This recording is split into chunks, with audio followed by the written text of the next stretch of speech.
Kaya hindi mo talaga ngayon makakita ng consistency ng ating mga miyembro dahil sinisip nila, bakit si ganun? Ako hinahagal na ako. Hindi ako makakal mo, totoo bakit pagka si ganun? Hindi ko basta, totoo naman, aaminin ko naman, pero pinagsisihan ko na. Pasko minsan 5,000, minsan may isang cellphone, pero laging late dumating, at minsan, kung man gusto umatin, aatin, kung man gusto hindi. Nagiging bad example. At pinapanagili pa ng iba, at nagiging ako sa sumpa na ang pastor ay hindi pantay-pantay ang pagtingin. Totoo naman, bakit nga hindi na totoo? Bakit pagka siya gumagawa ng konting kasalanan? Tahimik. Pero pagka yung iba nakaduha, ang lakas na loob magsalita.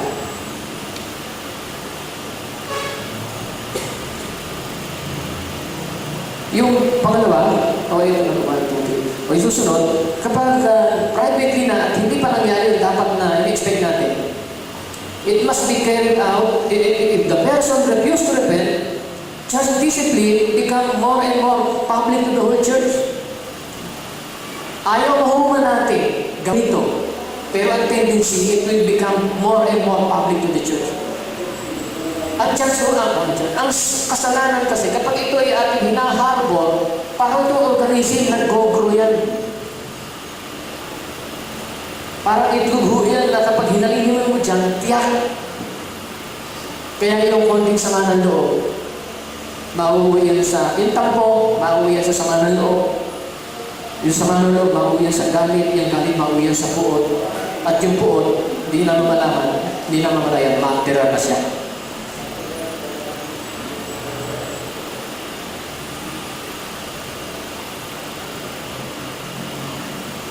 Again, it must be carried out with spirit humility. Naulit po yung nadoble na po yung isang ano. The church cannot win.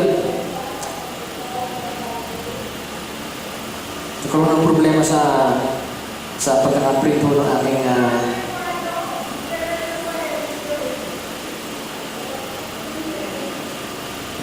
meron na doble.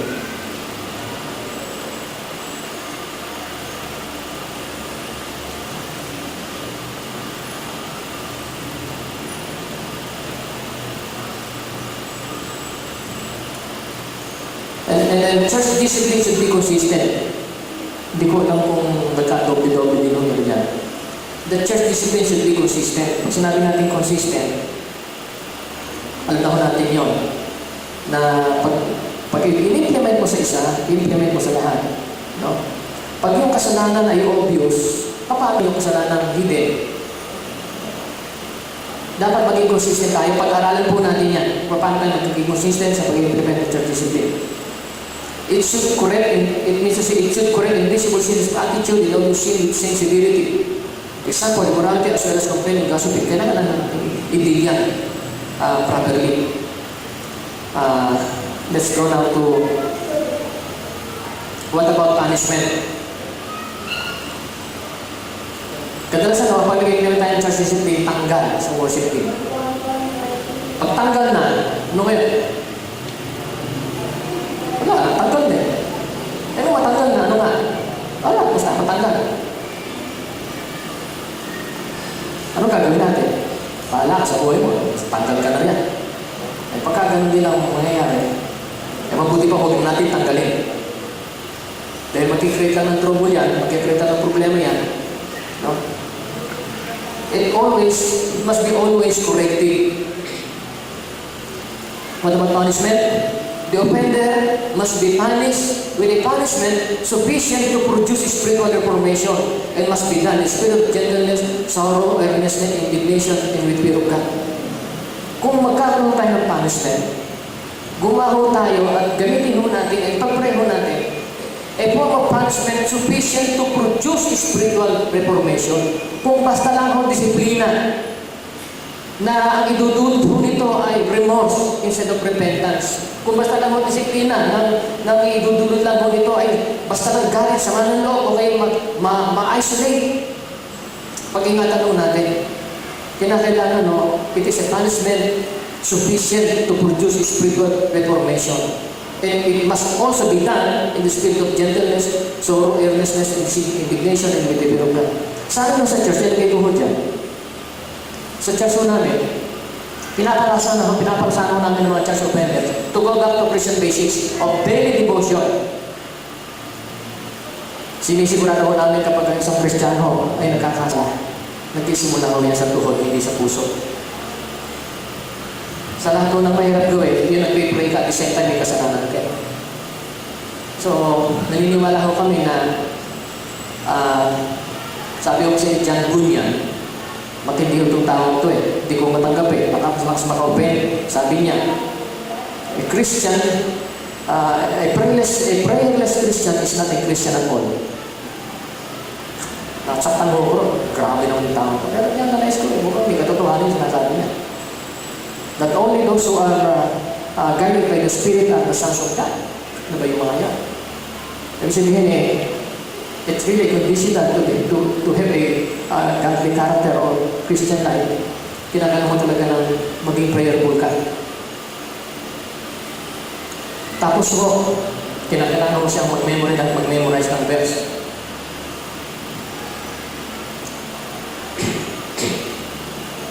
At if possible, kung medyo grabe yung kanyang offense, karanasan, especially na-discover namin na siya pala ay medyo may pagka-homosexual, nangihipo, ina-advise namin na mag-prayer and fasting at gumawa siya ng journal.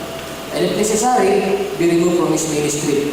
Tatanggalin siya sa ministry, lahat ng ministry niya for the Lord, tatanggalin mo yan at papalitan mo ng ministry unto the Lord. Iba yung ministry for the Lord at saka yung ministry unto the Lord. Yung ministry for the Lord, meron kang Bible study, meron kang follow-up, meron kang ikaw isang worship leader, and ministry for the Lord. Yung ministry unto the Lord, you will just pray, you will minister to the Lord, you will wait, you will listen. Yan lang ho, wala kang gagawin. Except just for personal restoration. Yun ang parusa namin. Pag hindi yung sumunod dyan, hindi siya nakinig at tinanggap na ibang pastor yan. Para ba sinabi mo na, salbahe yung pastor niyo, pinag-pray ka, anong pasong pastor niyo?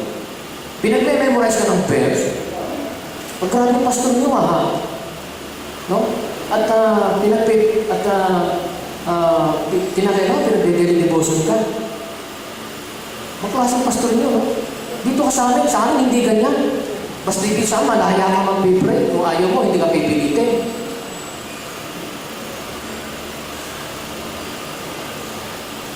Wala na kami magagawa.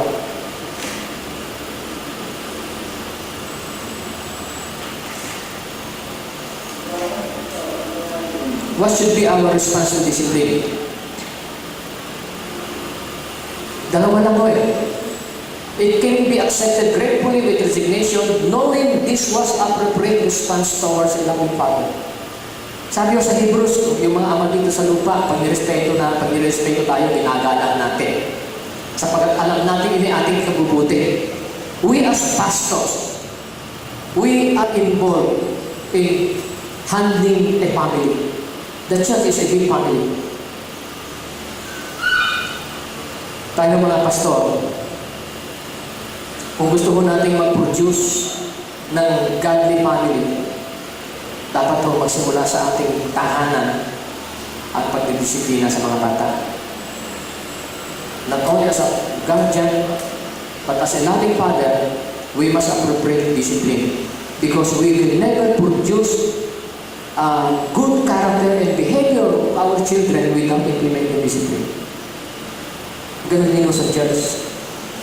May hawak po tayo sa malaking pamilya na kailangan po mag-produce ng quality and likeness na sinasabi po ng Biblia. I repeat, 14 books were written by Apostle Paul. It has something to do with character and behavior of every church member. Pag po yun ay tinanggap niya, life is transformed, share God's holiness and a sanctified life. It will yield the harvest of righteousness. And thirdly, it helps to examine one's life and forsake all that is contrary to it. During the time of discipline, itong tao ito ay nagkakaroon ng more time for personal reflection. No? Nagkakaroon siya ng more time to examine himself. At pagkatapos sunod, marireveal lahat ng mga bagay sa kanyang buhay. And afterwards, he will forsake all those that is contrary to God. Guys, Psalms 51 verse 1 to 19. Search me, O God, and try my heart, try me and know my thoughts, and see if there's any wicked way in me. Hindi mo magagawa na isang Kristiyano yan na dire-diretso at maging normal na yung takbo ng buhay. Kinakailangan talaga magkaroon siya ng time for rehabilitation, time for discipline. At maupo muna siya at mag-reflect siya ng kanyang buhay. It will, yun lang ang mga pagkakataon para itong ating kapatid na ito ay makapag-isip-isip, makapag-muli-muli, makapag-bulay-bulay, at ika ay tingnan ang kanyang sarili. It can be accepted gratefully. Gratefully. Bakit? Knowing this was appropriate response towards the loving Father. Ang ganda ho ng Hebrews 12, 10 to 14. Or number 2, it can be accepted with self-pity, anger, and resentment, thinking that the offender really don't deserve it. Lalo pa ho ang ating DDA o disciplinary action ay isang pastor o isang Kristiyano na talaga ho namang naka-acquire na ng influence, naka-gain na siya ng recognition at ng mga applause. Pag yan ho ay diliin natin, mahirap. Kadalasan ho, yung mga ganun ng tao, kadalasan, instead of accepting it gratefully, no, ina-accept niya ito with self-pity, anger, and resentment, thinking that the offender really don't deserve it. Naalala ko yung 2 Kings chapter 7 yung kay King Uzziah, no, na sino mo yung mga sacerdote. Ang sabi mo ng background, King Uzziah was very successful. At because of his success, naging presambo siya. Pati ba naman yung mga bagay na hindi dapat panalaman, pinakailaman, ang lakas na loob eh. Yumabang kasi. Nung sinaway siya ng mga sacerdote, pinagalitan. Tapos nagalit, sabi pa magsisi. Ano nangyari? Pinubuha siya ng kaitong namatay sa labas. Pag ito'y tinanggap natin, it results to hardening of heart. Sa Proverbs, sabi dyan, it results to death. Kapag hindi mo nakinig, eventually it will lead to death. Poverty and shame. At yung panghuli, kapag ito ay kanyang tinanggihan, it means he or she has no regard for his own life. He who ignores discipline despises himself, but whoever heeds correction gains understanding. Sino sa inyo may mga anak dito na noong na sintron yung tatay, tumakbo yung anak? Ako, pagka ganyan anak ninyo, ang may problema, hindi yung bata. Sabihin siya, may problema yung ama. Alam mo, kapag ikaw yung kagalang-galang na ama, kagalang-galang na pastor, pag yung anak mo, parurusahan mo, hindi yan tatakbo. Tatanggapin yan. Bakit? May dignidad ka. Naalala niyo yung case niya, no? Yung case ni Noah. Kung kayo yung anak ni Noah during that time, maniniwala ba kayo sa isang ama na yung kanyang ama ay inaari, mga anak, sama kayo sa akin, pupunta tayo sa bundok. Tayo ano gagawin natin? Magtatayo tayo ng malaking barko. Barko sa itaas ng dagat. Sa itaas ng bundok. Tama. Hindi tayo sa dagat. Sa itaas ng bundok. Alam mo, naisip ko yung kalalagan ni Noe. Kung ikaw ay kagaya ng anak, kung ikaw ay kagaya ni Lot, na hindi pinaniniwala ng mga anak, napakadelikado. Anak, magugunaw na tayo. Magtawanan na yung mga anak. Bakit? Walang integridad yung ama siguro. Pero ito si Noah. Kasi imagine, hindi na tinanong ng mga anak. Siguro, gusto niyo magtanong, pero siguro sabi ng mga anak niya, hindi mas nagawa si tayo, hindi mas nagagawa si tatay ng kalokohan. Tinala ko si tatay. Sumunod tayo. Kung nasa taas ng mundo yun eh. Paano pag nangyari yan sa natin, paano natin bubuhanin yung barko? Alam ni tatay yun. Naniwala yung mga anak.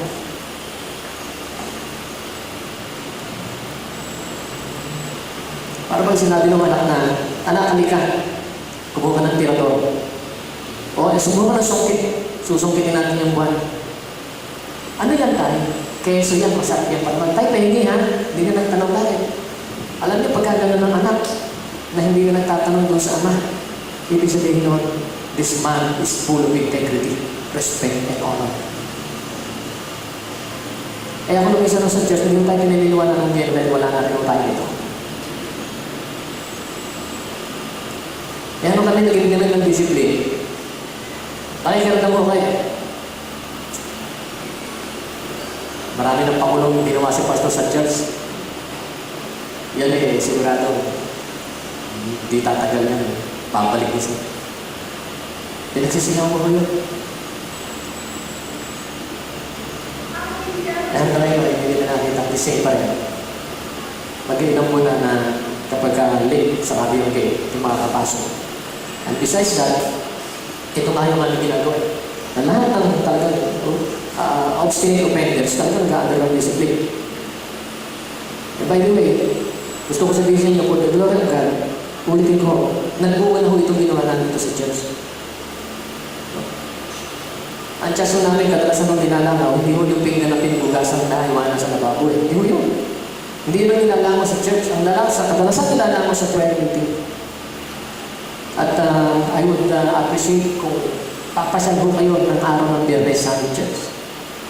At atin ho kayo ng prayer meeting.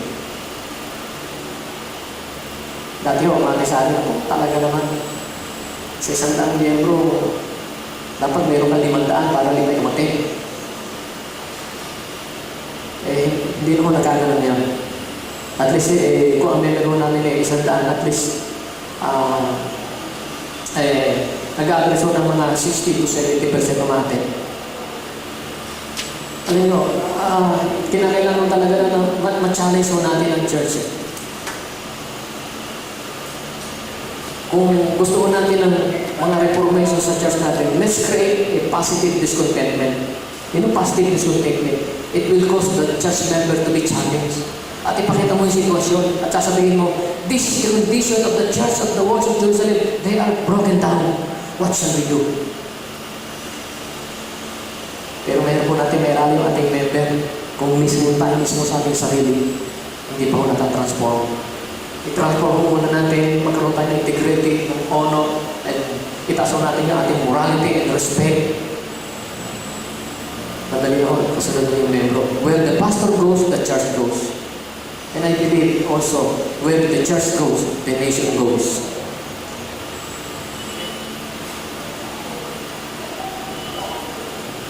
What about those who despise discipline? Pag dumating lang sa parte niya, he or she must be treated as pagan, as one outside the kingdom of God. Mamili na lang ako tayo dyan. Open or public rebuke. Matindi ito. Naku, sino na gumawa nito sa church? Na those who sin, yung parang, yun talagang hayagang nagkakasala, sabi ni Paul, rebuke the sinners publicly. Grabe, parang, sabi ko matigas ang ulo eh. Alam nyo, ako nakalis na ko na sa church pag mayroong nagkasala, lahat ho ng pagtatakik, tinatakpan. Dahil binibigyan natin ng kahihingan yung tao. Sapagkat mahal natin yung tao. Pero kung minsan no, ay na-abuse. Tuloy yung iba, hindi yung natatakot. Gumawa na sila ng... Kasi na, hindi napapahiya eh. Meron ako kakilala pastor, kasama ko dati sa denomination. Nagkasala, hindi ko alam ng mga karamihan eh. At yung nakakaalam, ay okay lang. Dahil, tinan mo nga na naman, napakabiyaya talaga, napaka-graceful talaga nito. Nagkasala, pero kita mo naman, very graceful yung kanyang exit. At ngayon, nagpapatuloy sa ministry. Maganda, di ba? Maganda pakinggan eh. Papatuloy sa ministry, in spite na gano'n ang kanyang buhay. Nakakalaspat ng pera.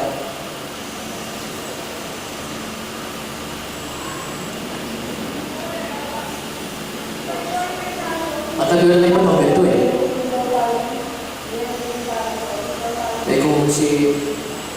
Kung si David nga, nagkasala eh. Negative yung ganong ano eh. Ang dapat ganito yung example. Kung si David na, a man after God's own heart, nagkasala. Ha? A man after God's own heart, nagkasala, hindi pinalagpas ng Diyos, ikaw pa. Meron mga sa mga minister, pastor sa nagyayabang, nakapagpapatuloy sila sa ministry instead of having their secret sin. Sabi ng Biblia, nag-iipon ka lang. Aani ka rin. Nag-iipon lang yan. Ako, honestly, to be honest, inani ko lahat yun. Yung mga pinag-usapan na inani ko naman yun.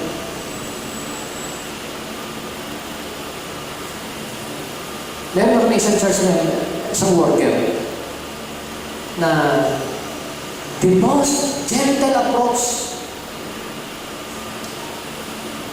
Diba, ayaw ko mabigla dahil kasi masyadong controversy yung kanyang issue. Dahil meron nagreklamo isang kabataan na talaga ho hinihipuan. Hinihipuan mo talaga. At yung kabataan niya, sinumbo naman siya sa ibang mga kabataan na ganun ang ginagawa. Nangihinayang ko sa akin kapatid ito dahil ang tagal na namin nagsama, napakabait sa akin. Hindi pa tunukol sa iba. At very thoughtful sa akin, very caring, lalo na ganun. Ginagawa ng ganito. So lahat ho ng paraan, the most tactful, the most gracious approach ginawa ko. Kasi nag-aalala ko dahil meron isang DA na gano'n ang problema, masyadong confrontational, nagalit. Instead na umamin at nagsisi at nagpaano. Nice bring to the church. Kaya yung mangyari na. So, gano'n na lang ang ginawa. Very graceful. At sapagkat graceful na, hindi ko siya direktang umamin sa kasalanan na kanyang ginawa. Sabi yun, nalulungkot nga ako ng pastor kung nagkaganon. Pero hindi sinabi, oo nga pastor, pinaamin ko sa inyo na may pusong babae. Hindi ko inamin ng ganito. Okay lang, pray kami. Alam niyo, because of that unresolved personal character, unresolved yung tinatawag ko. Hinayaan ko lang kasi nga, ayoko mawala siya. Yun mo unresolved character niya yun, nagbunga ho yun, ang mas grabe. Natamay ho kami lahat. Nasabi, may tungkulin ka pa naman. To make the story short, natamay ho kami sa kanyang pagkakamali. Hindi lahat na ho kami. Ganyan pala kayo.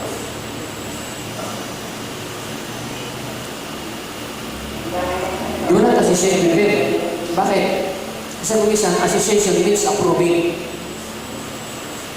Sabi naman ni Rick Warren, it doesn't mean that when you accept a person, you approve him. But sometimes we need to have the balance. If we accept a person, be sure we do not approve him. But sometimes the interpretation of the person, if we accept him, then we are approving him. Kaya minsan, yung mga nagkakasama sa loob ng church, minsan parang okay lang sa atin kasi baby pa natin. Pero anong sabi ng Bible? Doon na kasi siya. Para ipakita natin na hindi tayo approve sa Kanya. Hindi natin ni-endorse yung ganong klaseng pagkakamali. Ang sabi ko dito, kung talagang nakasisira na at grabe na, ibigay mo na kay Satanas. It means to say, stop praying for him.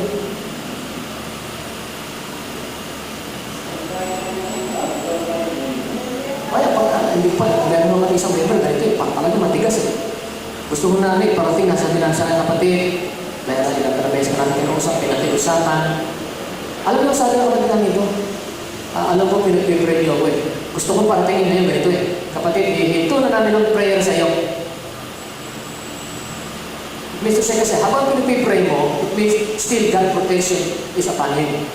Eh kung pinag-pray na namin ang prayer, dahil kasi, dinadamay mo kami. No? Bahala na si Satanas sa'yo.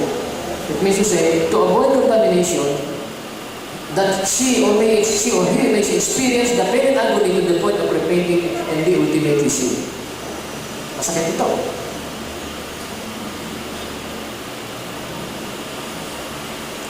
Why church fail to implement discipline?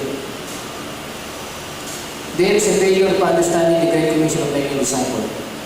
We cannot produce a disciple without implementing discipline. Ako nagpapasalamat ako sapagkat ang upbringing ko, navigators, disciples. Sino rito ang nag-product ng navigator ministries? Navigator. Dinisiplina ako sa prayer, dinisiplina ako sa character, dinisiplina ako. Hindi ito yung classroom later. It's more on discipline, learning, mentoring, memory verse. Papasalamat ako sapagkat I was developing that kind of Christian life. I was nurtured in disciple. Marami yung sa church natin ay nawala ko itong ganitong discipline na ministry. Itigilo natin mabuti ito. Gusto na talaga natin magkaroon ng isang quality church that should produce the quality and behavior of what God would like us to be. Then, go back to the Word. Make disciple. Discipline. Discipline lifestyle, discipline prayer, everything. Secondly, why church fail to implement discipline? Ito, relation and compassions override conviction, causing pastors to compromise God's standard of truth. Hindi mo natin maiwasan ito. Yung relation, ang tagal na nagsama, and then yung compassion na aalak sa Kanya, sometimes it overrides conviction, causing pastors to compromise God's standard of truth. At panghuli ho, some pastors love prominence, money, large churches, and personal ambition to build their own kingdom.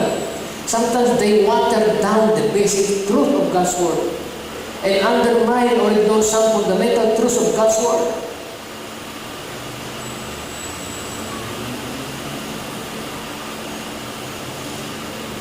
Kasi kung minsan, pagka medyo mabibigat na yung dating ng ating mga pananalita at meron na tayong masasagasaan at masasaktan, ang takot nating padalas ng mga pastor ay umalis ang miyembro. Ako, inunahan ko na.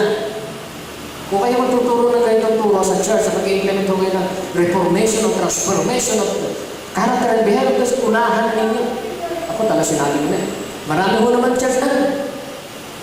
Kung hindi nyo gusto itong ganitong uri, na ang purpose, ang ambition, ang goal ng pastor is about purity, morality, and character, and integrity ng church. Kung nahihirapan mo kayo, marami yung church dyan, pwede nyo kayo umatin doon. Inunahan ko na. Ako, ang tagal na natin nag-exist bilang church. Naka-experience na tayo ng iba-ibang klaseng hipo ng Banal na Espiritu. Puro himas ang ginawa sa atin ng Banal na Espiritu. Hipo, himas, hipo, himas. Ngayon, hiwa. Ayaw natin ang hiwa, puro himas. Ang gusto niya lang, puro hipo, puro himas. Pag hinihiwa, ayaw na natin. Ang mga member natin ngayon, pagpunta sa church, pag hindi na tumitindig ang balahibo, pastor, hindi na tumitindig ang balahibo ko rito sa church dito. Hahanap niya ng ibang church na tumitindig ang balahibo. At pag tumitindig ang balahibo, hallelujah, praise God, re-revive na naman ako. Yun na nga these members are church consumers. That if we no longer cater to their needs, they will find another church, parang paro-paro, church hopper. Lipat din, lipat doon. At paglipat naman, saan ka galing na church? Ganun, kasabihin niyo yung pintas ng church na yun. At pag dumating ang tatang araw, dahil pintasero nga Pag sinabing pintasero, humanda ka, pipintasan pa rin yan. At pag pinitasan ka niya, alis na dyan, lilipat naman sa ganun sa church. At sasabihin natin kapintasan doon, pintasero nga Pagdating niya, pipintasan ka naman niya. At pag pinitasan ka, aalis na naman doon yan. At pipintasan lahat ng church. Kaya lahat ng church, puro may pintas. Sino ang church dito ang pinuri nung umalis niyang miyembro?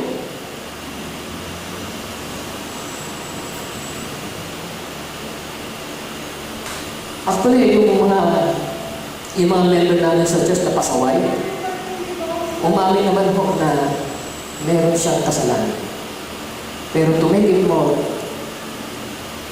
to do it more reasonable, kaya hindi ko siya bumabalik sa church. May sama siya ng loob. Yung sama niya ng loob, nakikita niya yung kasalanan niya, hindi. Mga kapatid, this is the condition of the church. I'm not talking about an idea. I'm not talking about the hallucination. This is the reality.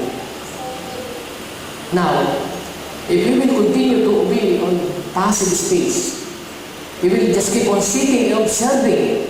Kapatid, kayo na po magsalita kung ano ang kalalabasan ng church.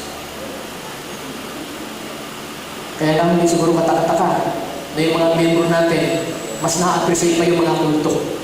Dahil sa kanilang discipline. Although papunta ka sila sa impyerno, at least ginagawa pa rin nila yung tama kahit sa loob ng church. Sa loob naman ng church, magawa yung tama kahit papunta sa impyerno. No? Ang problema ko dito sa mga church natin, sa mga membro natin, hindi na tama sa loob, hindi na tama sa labas, hindi pa rin tama sa loob. At least man sana, ma-eliminate pa na yung konting mga unruly behavior. Doon man lang sa loob ng church. Pero kaya tayo, mga membro natin, mga paloob, mga palabas, walang pinag-ibig.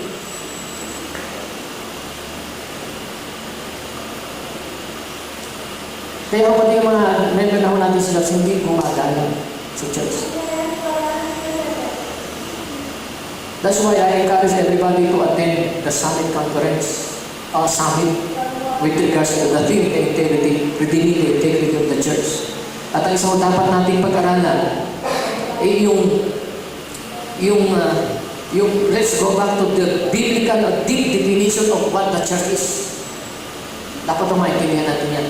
Ang church mo ngayon, masyado na hong naging organization ng organism. Kinakailangan ma-restore ho natin yan. I repeat, the church should be regarded by born-again Christians to be the highest institution that was established by God on earth. Pag hindi yun na nung value sa atin yan, then, yun ang ating respeto, yun ang ating reverence or respect to church mawawala. Kaya nga ho, hindi ho natin sa ating church, sa kabuuan ng body of Christ, yung ganitong klaseng paggalang sa ating iglesia.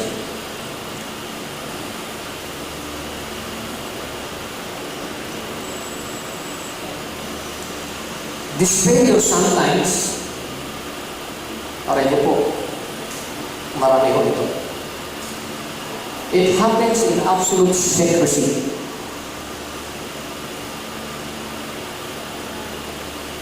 Nabanggit ko kanina sa mga newcomers na doon sa church na pinuntahan namin, kinusapula ko namin sa pastor. Ito'y nalayo sa akin kasi nag-confess siya talaga na marami ko doon sa kanya mga pastor ang nanonood ng X-rated. At so, na-hook up, parang hindi nyo na maiwasan. How can you preach purity? How can you preach righteousness inside the church? How can you preach holiness?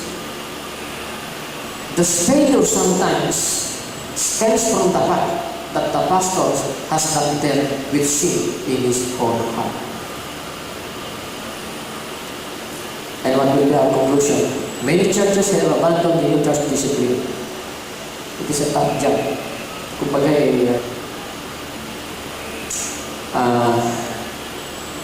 yung ating church sa kasalukuyan ay nasa period of a spiritual decline and stagnancy. Kaya nga ang Panginoon is no longer interested whether the church in the Philippines or in Hong Kong or Singapore, whether the church is in Methodist or Baptist, is not concerned. God is only concerned if this church is in Christ. It means to say, it should just be in control by God, or it should just be manipulated by human idea. Church advocate tolerance of sin, call for forgiveness, offer cheap grace, and refuse to hear what the Spirit says to the seven churches. Ang resulta po nito, sin is taken lightly. Fear of God is absent in the church.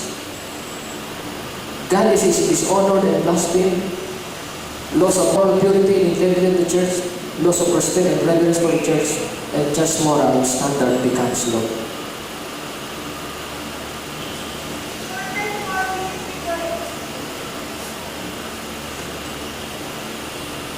Kaya nga ho, ang leadership ng Amen ay nagkaroon po ng consensus na hindi lang ho yan ang mga issue na yun ang mga introductory topics to be discussed.